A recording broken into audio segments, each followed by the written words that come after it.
Let's just honor the time that we have set aside for these few minutes and just really give ourselves a chance to get comfortable. So whatever spot you're in, hopefully it's a familiar spot and a comfortable spot. First, before we actually start closing our eyes and breathing and trying to become present, I would encourage you just kind of look around for a second. Just take in what is around you in your space and be aware of it. Oftentimes we have distractions, but we wait until they distract us to even notice that they're there. So just kind of take in the movement that's around you, how things look, how the air feels, the sounds. And then once you're aware of the physical space, gently allow your eyes to close. And so you've given those things, the noises, the movement, the feeling in the air, the things on the wall, things around you on the desktop, you've given them a chance to be seen and heard and recognized. And now as your eyes are closed, just let them all go. Let the eyes closing symbolize you turning your focus back into you, like you're peering into the center of your heart. And those things around you may still try to distract you, but each time just take a breath and bring the focus back to you. So let's just start breathing with intention together.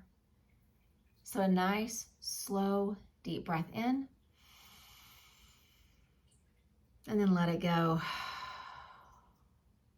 And another slow, deep breath in, and let it go. One more, nice, slow breath in. Exhale it out. And then again, continue with your breath, inhaling and exhaling in a way that feels right for you. Using the power of the breath to keep you anchored and centered and here, right now. And I'd like to talk for these few minutes that we have, and I'd like to reflect on the challenges. You know, last week was the spring equinox, and it was the changing of the season and the little bit longer each day, and those things just fill us up and make us feel good. But right about the point in time when we each just start feeling good or feeling comfortable, inevitably, there's a challenge on the path. Some of you are walking through those challenges right now. Some of you can look back and you've just been through one. Some of you have kind of learned to live your life just hanging on really tight, anticipating the next challenge that's coming. But what if we shift how we see challenges? I heard a quote this last week that kind of made me grin, but the essence of it was incredibly powerful. It said, expecting to have a challenge-free life just because you're a good person is like expecting an angry bull not to charge at you because you're a vegetarian. When I heard that the first time, I'd never heard that quote before, and I had to stop and just kind of grin. But then I thought about the depth of it, and I'd like to change it just a little bit. Expecting to have a challenge-free life because you show up and you meditate and you do the work is like expecting the angry bull not to charge you because you're a vegetarian. Y'all, showing up is huge. It is setting things in motion in our lives that we can't even dream right now. Things we can't even imagine the possibilities of having this peace-centered, present way of living. But it doesn't preclude us from having challenges. They're just part of life. Even for those of us who show up every day or many, many days on our cushion, on our mat, on our whatever, and try to live mindfully. So I'd like for each of us just to kind of ask ourselves, currently, all up until this moment right now, currently, how do I deal with the challenges that I face? And normally I'd ask you a question. I'd tell you just let the question sit and don't worry about answering. But I want to pause, and I'd like for each of us, me included, Just ask, if I had to explain to someone, how do I currently deal with the challenges of life? Just pause and just think.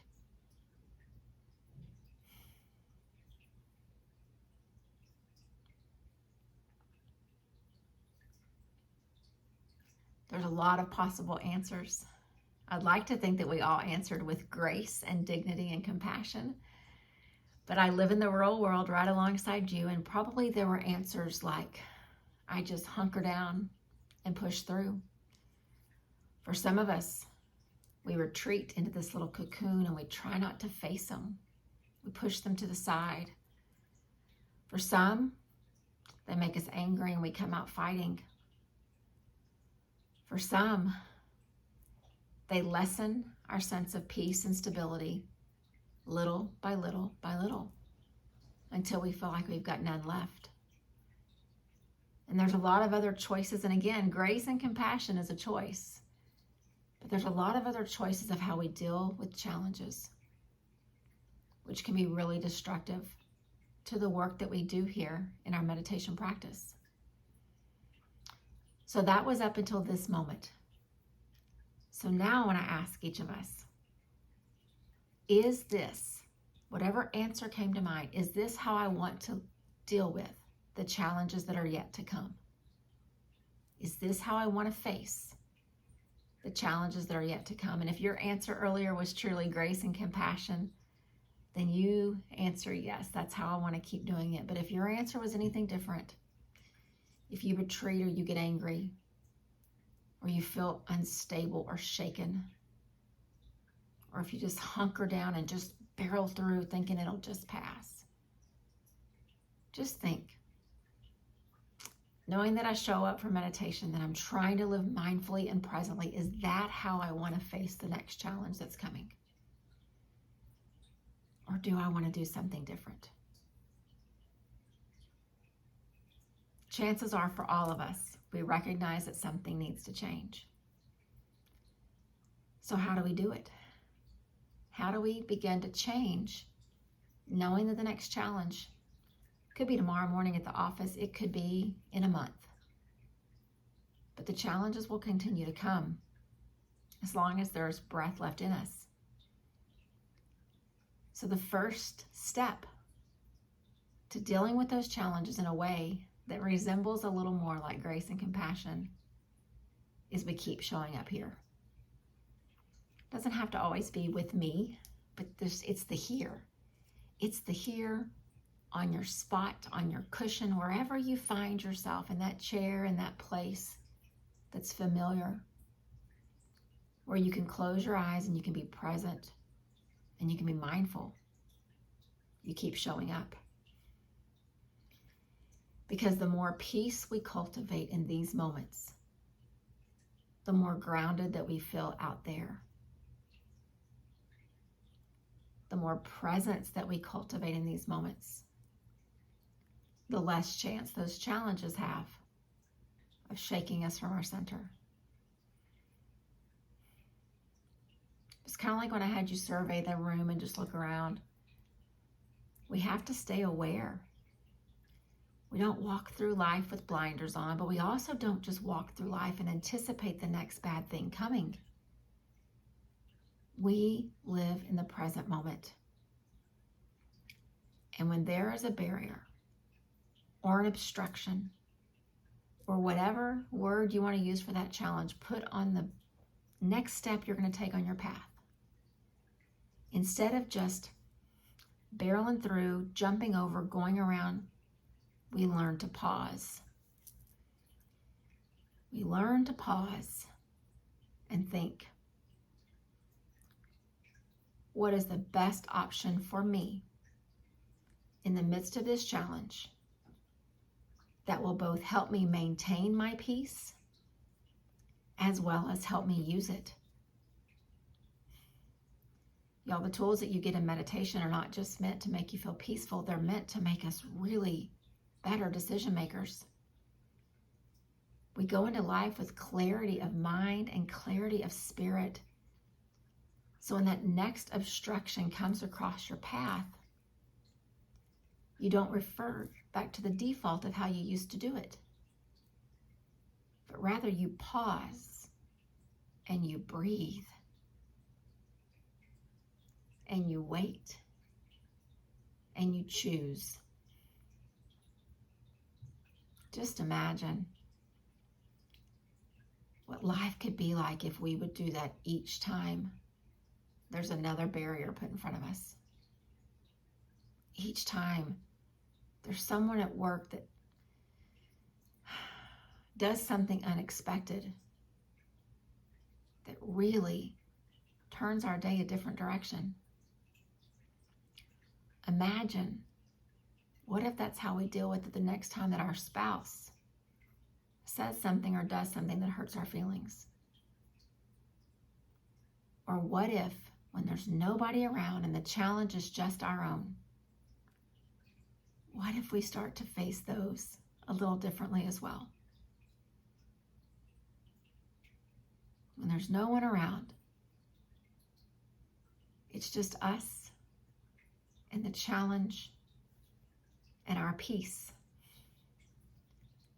So how do we use the peace to face the challenge?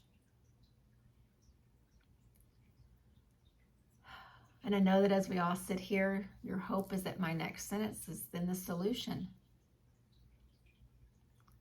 But that is an answer for you to decide on your own. Each challenge will be unique. Each person's path will be different. But the one thing we all can have in common is that we pause and we breathe and then we choose. And we do it from a place of peace and intention and compassion and grace. We won't always choose perfectly, but we will choose better. So let's just settle in for these next couple of minutes of quiet and just kind of let all that just sit with you. This is real. The challenges are real. Some of you have had them today. Some of you had them an hour ago. Some of you will wake up tomorrow morning and there'll be a new one. So just sit and think, what do I want to do differently? So that number one, it doesn't take away my peace, but number two, it allows me to use my peace as my lens for making my choice. Just take some slow, deep breaths in and out. And again, just sit with the thoughts and try to stay here and now, present, aware.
Just let that sound bring you back to the space, continuing to sit or lie there with your eyes closed.